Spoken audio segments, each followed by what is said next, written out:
Hello students, myself Dhananjay Kulkarni, teacher in physics at Fergusson College.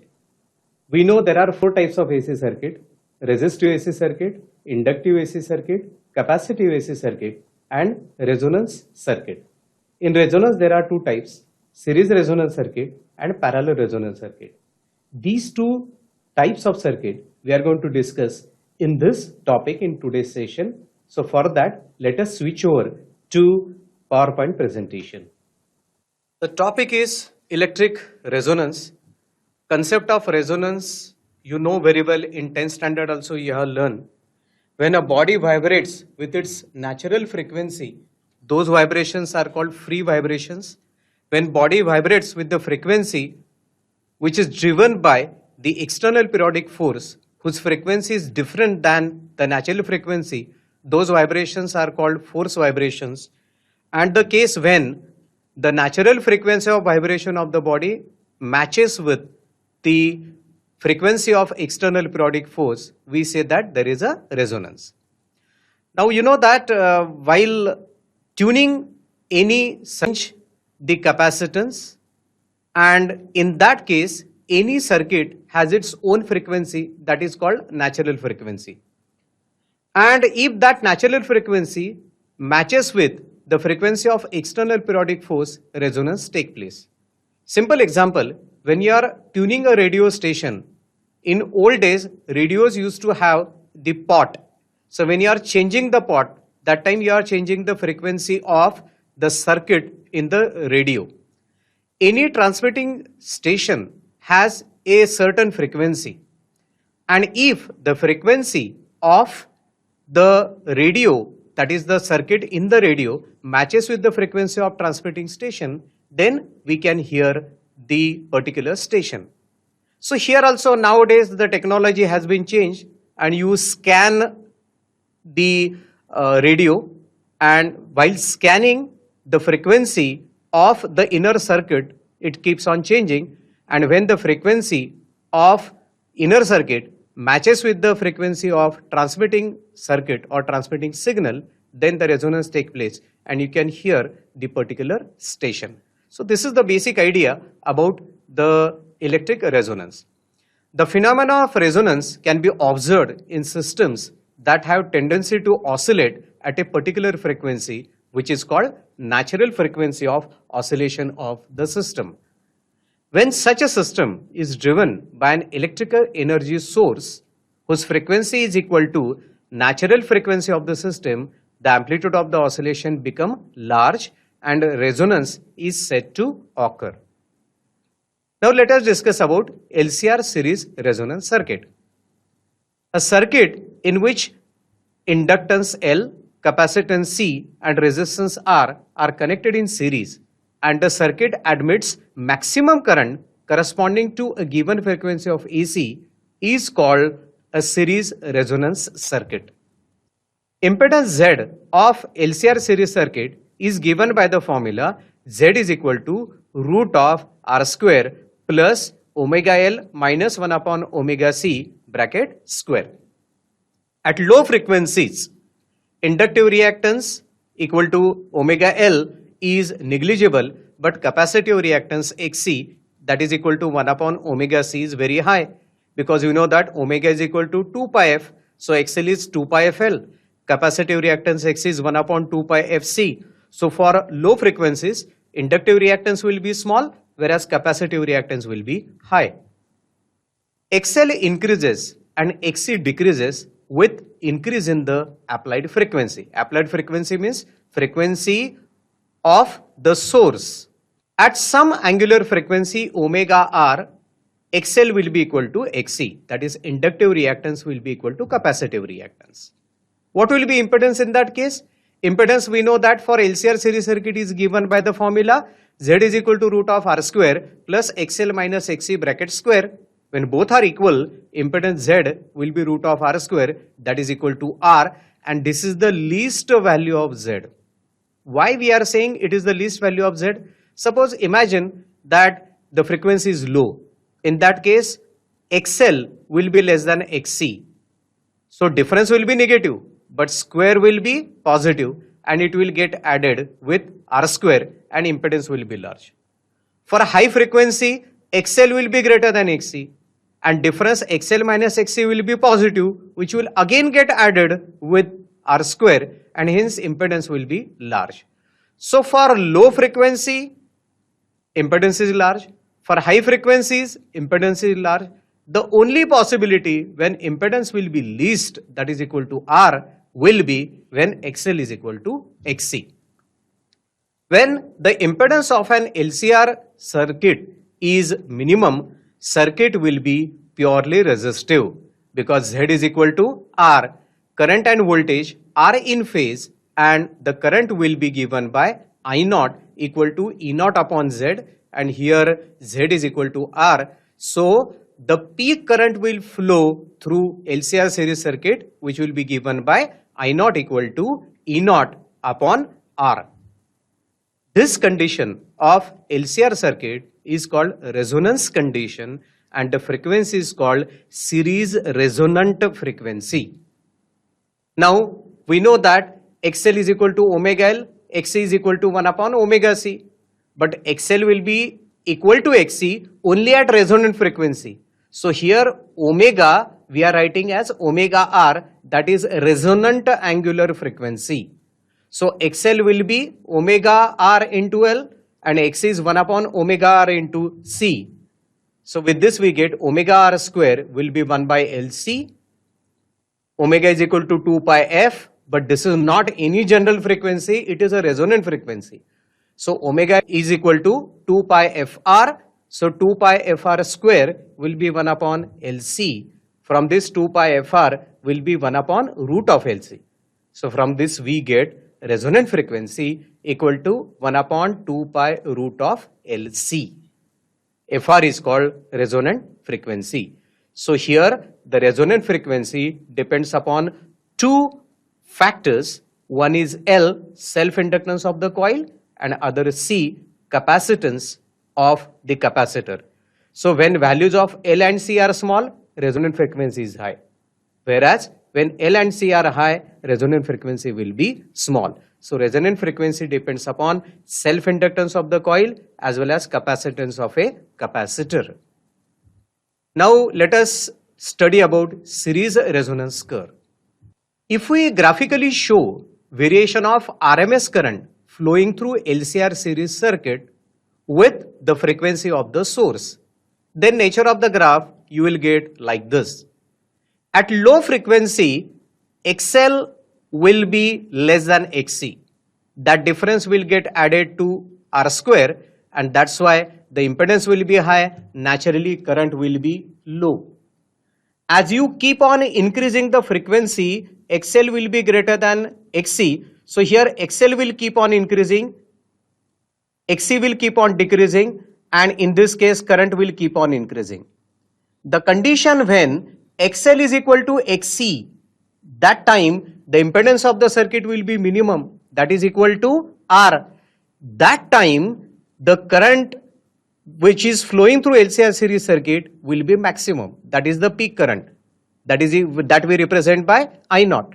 So at resonant frequency, the impedance of the circuit will be minimum, that is equal to R, and the current will be maximum, that is equal to I naught.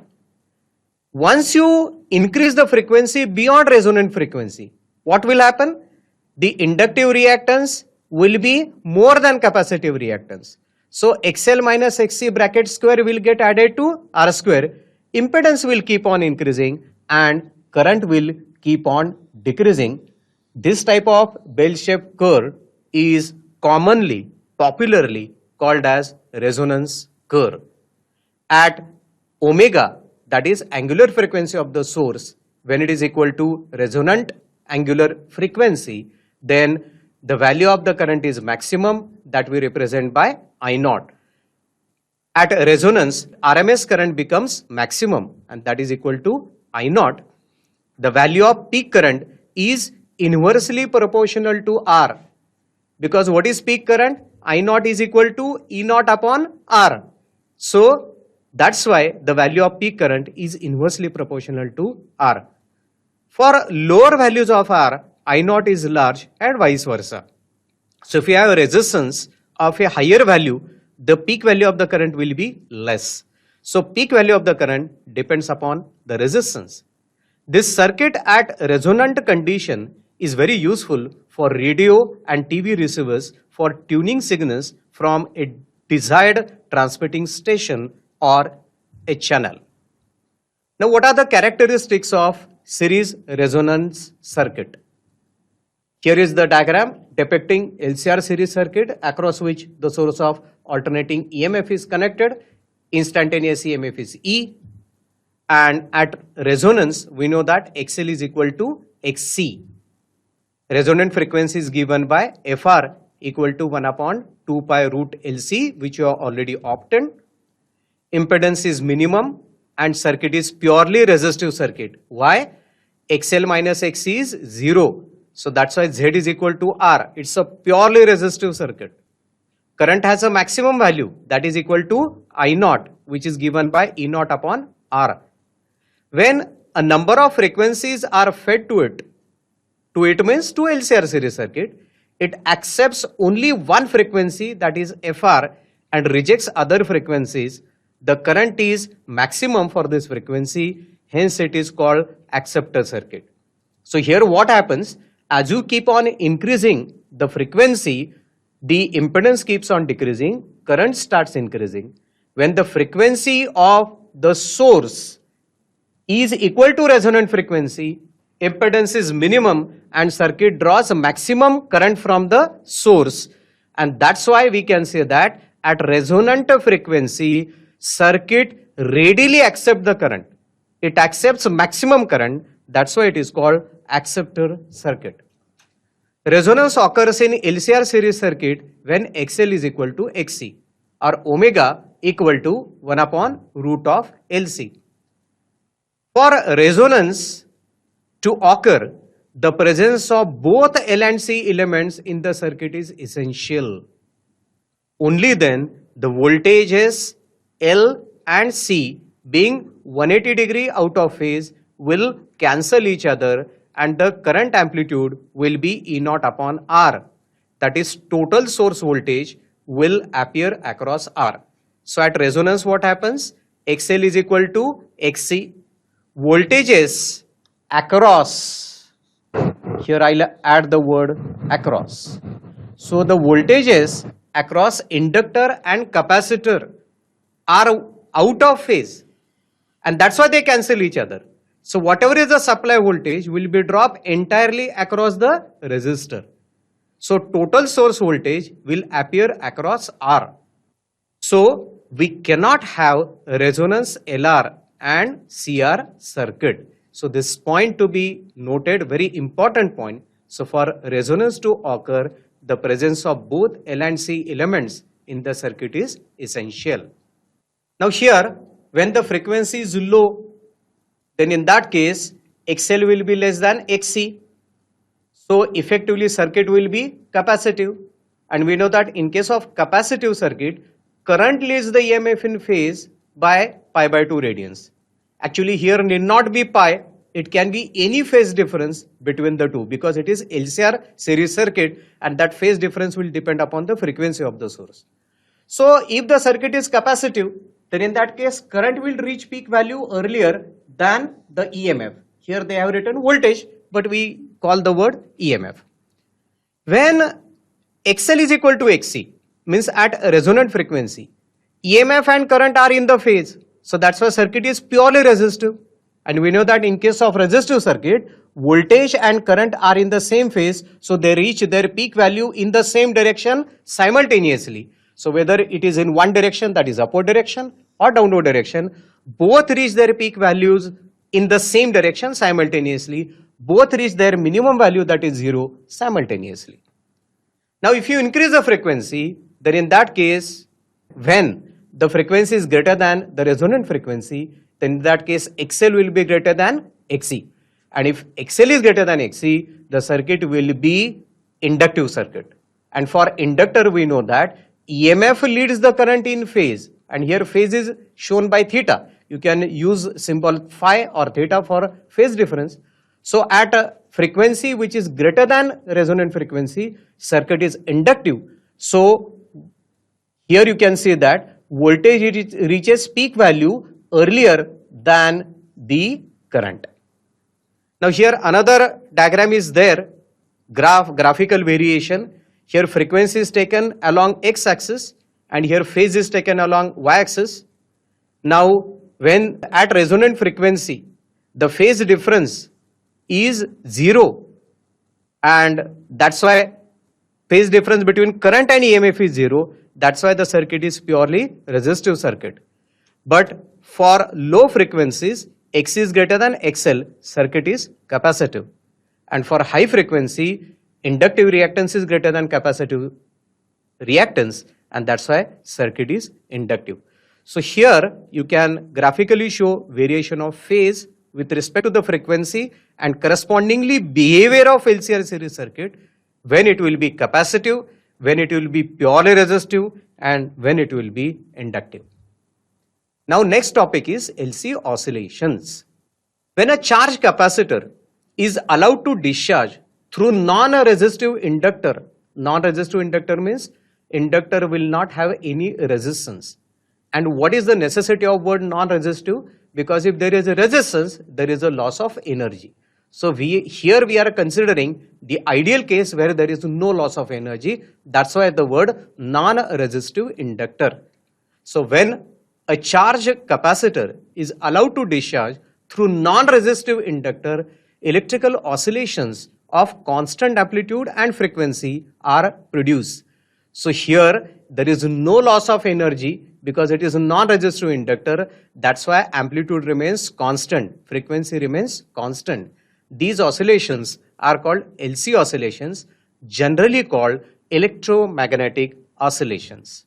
And for that, here is a simple example that a fully charged capacitor whose capacitance is C is connected across the inductor. Self-inductance of the inductor is L.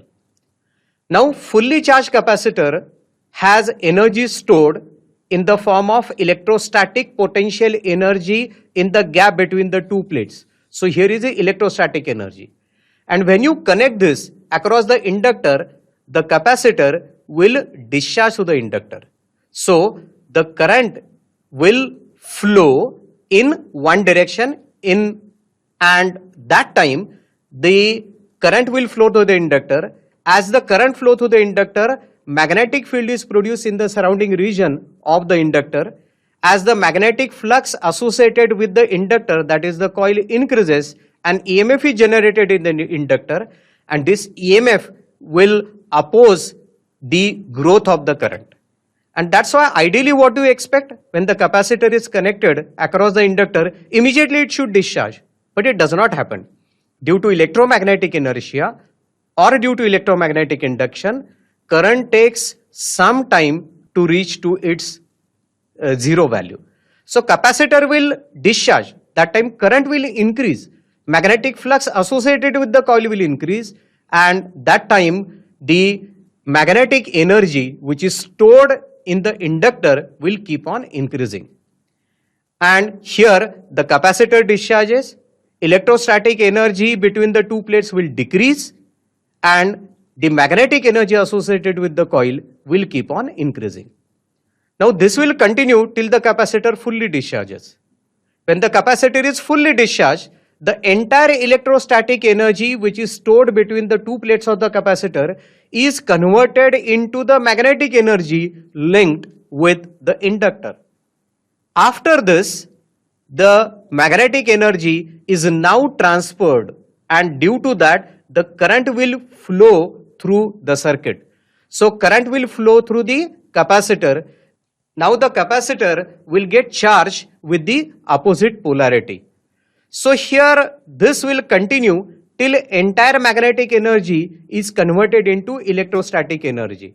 And when entire magnetic energy is converted into electrostatic energy, then there is no magnetic field associated with the inductor, and capacitor will get fully charged with the opposite polarity. Once it is fully charged, then capacitor will again discharge in the opposite direction, and electrostatic energy is converted into the magnetic energy. So energy always alternate between the electrostatic energy and magnetic energy, and such oscillations are called LC oscillations. So to understand in depth, let us consider example that capacitor which is fully charged, upper plate has positive charge and the lower plate has negative charge, which is connected across the inductor. Initially there is no current flowing through the circuit. A capacitor with initial charge Q0 at instant t is equal to 0 connected to an ideal inductor having zero resistance. The electrical energy stored in the dielectric medium between the plates of the capacitor is given by the formula UE, E for electrostatic energy, U for energy. U is equal to half Q0 square upon C. This expression we have studied in the chapter electrostatics. Since there is no current in the circuit, the energy stored in the magnetic field of the inductor is zero. As the circuit is closed, the capacitor begins to discharge through the inductor, giving rise to a current I in the circuit. So in the diagram you can see the current is flowing from positive plate to negative plate through the inductor. The capacitor cannot discharge at once because the inductor opposes the change in the current, so the current in the inductor rises gradually.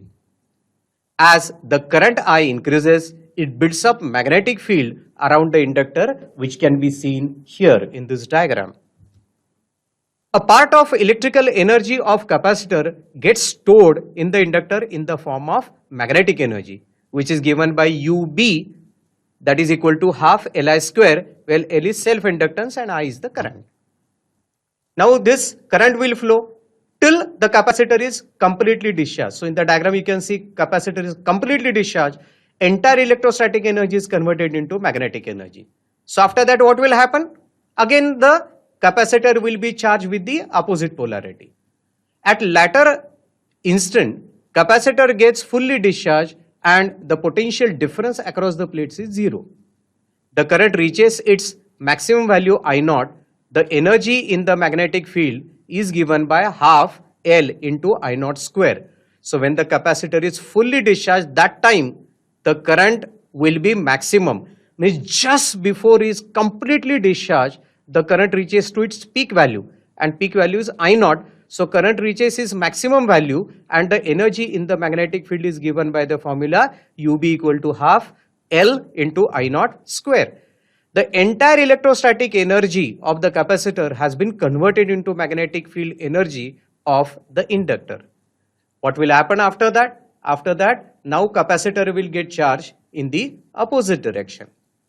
After the discharge of the capacitor is complete, the magnetic flux linked with the inductor will begin to collapse and produce a counter EMF, that is back EMF, which will keep the current flowing in the same direction as the earlier current according to Lenz's law. What does Lenz's law states? The direction of the induced EMF is such so as to oppose the change in the magnetic flux which produces it. So initially current was flowing in this direction, if you remember. Now when the magnetic field is collapsing, that time magnetic energy is getting transformed into electrostatic energy, and here now the induced current will flow in the direction of original current in order to compensate for the loss of magnetic flux associated with the coil. So the current will begin to increase, current will flow. The result is that capacitor now begins to charge, but in the reverse direction. The energy now flows from inductor back to the capacitor. That is, the magnetic energy of the inductor begins to change into electrostatic energy of the capacitor, and electric field will build up again. Here you can see that the polarities are opposite. Initially upper plate had positive charge, lower plate had negative charge, but now the polarities are different. Upper plate with negative polarity, lower plate with positive polarity. Now next, when the capacitor is fully charged, what will happen? There will be no current. So that is the very small time interval where the current will reach to peak value, or where the current will reach to minimum value, that is 0. That time or instant is very small. The process continues till the capacitor is fully charged, with the polarity which is opposite to that in its initial state. The entire energy is again stored as half Q naught square by C. We have seen earlier when the capacitor was fully charged, energy was half Q naught square by C. The capacitor begins to discharge again, sending the current in the opposite direction. The energy is once again transferred to the magnetic field of the inductor, thus the process repeats itself in the opposite direction. So here the process will repeat, and you can see in this animation that energy stored with the capacitor is electrostatic energy that is getting changed into magnetic energy, magnetic field associated with the coil. When magnetic field becomes maximum or flux becomes maximum, electric static energy between the two plates become zero. So here U is the energy and I is the current, and variation of energy and current is shown with respect to the time.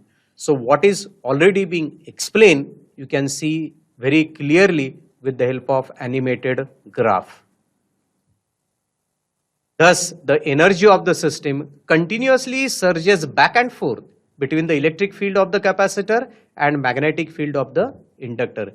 This produces electrical oscillations of a definite frequency. These are called LC oscillations. If there is no loss of energy, the amplitude of the oscillations remains constant and oscillations are undamped. LC oscillations are usually damped due to two reasons. One is every inductor has some resistance. This causes energy loss as heat. The amplitude of oscillation goes on decreasing and they finally die out. Even if the resistance were zero, total energy of the system would not remain constant. It is radiated away in the form of electromagnetic waves. And working of radio and TV is based on such radiations. So here we can see in the chapter Oscillations, we have studied when the pendulum is oscillating, energy gets transferred from potential energy to the kinetic energy.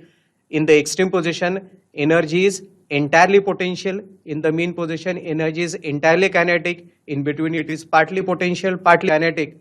And in the similar manner, resonance tank circuit, where capacitor and inductor are connected parallel to each other, when the capacitor is fully charged and connected across the terminals of the inductor, then the LC oscillation take place. And when the electrostatic energy is maximum, there is no magnetic energy. When there is magnetic energy reaches to maximum value, there is no electrostatic energy. In between, it is partly electrostatic, partly magnetic. So students, in this session, we have studied about LCR series circuit. We have studied about resonance curve. We have also studied about LC oscillations, in which we have studied tank circuit. Thank you.